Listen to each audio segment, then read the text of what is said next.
বিসমিল্লাহির রহমানির রহিম।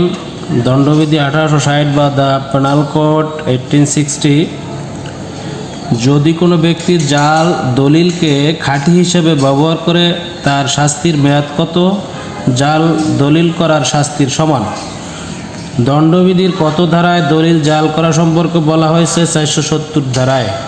দণ্ডবিধির কত ধারায় জাল দলিল সম্পর্কে আলোচনা করা হয়েছে? 471 ধারায়। হিসাবপত্র বিকৃতকরণ কোন ধারার অপরাধ? 477 ক। হিসাবপত্র বিকৃতকরণের সর্বোচ্চ শাস্তি কত দিনের? 7 বছর। পণ্য প্রতীক এর সাথে কোন আইন সম্পৃক্ত? প্যাটেন্ট, নকশা ও বাণিজ্য চিহ্ন আইন। কোন ধারা পণ্য প্রতীক সংজ্ঞায়িত করে? 478 ধারা। সম্পত্তি চিহ্ন কোনো সম্পত্তির ক্ষেত্রে প্রযোজ্য। অস্থাবর সম্পত্তি। মিথ্যা সম্পত্তির চিহ্ন ব্যবহার কোন ধারা আলোচনা করে? 481 ধারা।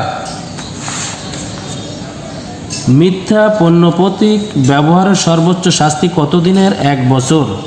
কোনো সরকারি কর্মচারী কর্তৃক ব্যবহৃত কোনো চিহ্ন জালকারীর শাস্তি কোন ধারায় বর্ণিত? 484। মালধারক কোনো পত্রের উপর মিথ্যা চিহ্ন প্রদানের সর্বোচ্চ শাস্তি কত দিনের? 3 বছর। অনুরূপ কোনো মিথ্যা চিহ্ন ব্যবহারের শাস্তি কোন ধারায় বর্ণিত? 488। ব্যাংক নোট নকল করার সর্বোচ্চ কারাদণ্ড কত দিনের? যাবজ্জীবন। কোন ধারা ব্যাংক নোট নকলকরণের শাস্তি নিয়ে আলোচনা করে? 489 ক। যদি কোনো ব্যক্তি প্রতারণামূলকভাবে আইনানুগ বিবাহের বিশ্বাসে প্ররোচিত করিয়া স্বামী স্ত্রী রূপে সহবাস করে, তাহলে তার সর্বোচ্চ শাস্তি কত দিনের? 10 বছর। কোনো পরিচ্ছেদ বিবাহ সংক্রান্ত অপরাধ নিয়ে আলোচনা করে? 20 পরিচ্ছেদ। কোনো ব্যক্তি যদি তার স্ত্রীর জীবদ্দশায় পুনরায় বিবাহ করে, তাহলে 498 ধারা অনুযায়ী তার কারাদণ্ডের সর্বোচ্চ মেয়াদ কত দিনের? 7 বছর।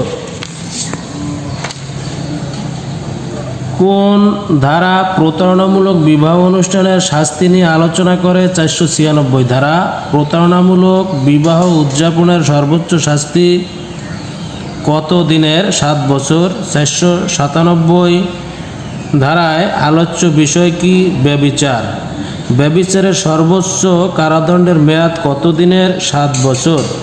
কোনো বিবাহিতা নারীকে অপরাধমূলক উদ্দেশ্যে প্রলুব্ধকরণের অপরাধ কোন ধারায় আলোচ্য?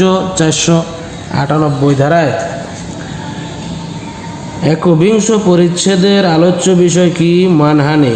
কোন ধারা মানহানির সংজ্ঞা নিয়ে আলোচনা করে? 499। মৃত ব্যক্তি সম্পর্কে নিন্দাবাদের মাধ্যমে মানহানি করা যায়? হ্যাঁ। 499 ধারায় কতগুলো ব্যতিক্রম রয়েছে? 10টি। মানহানির সর্বোচ্চ শাস্তির মেয়াদ কত দিনের? 2 বছর।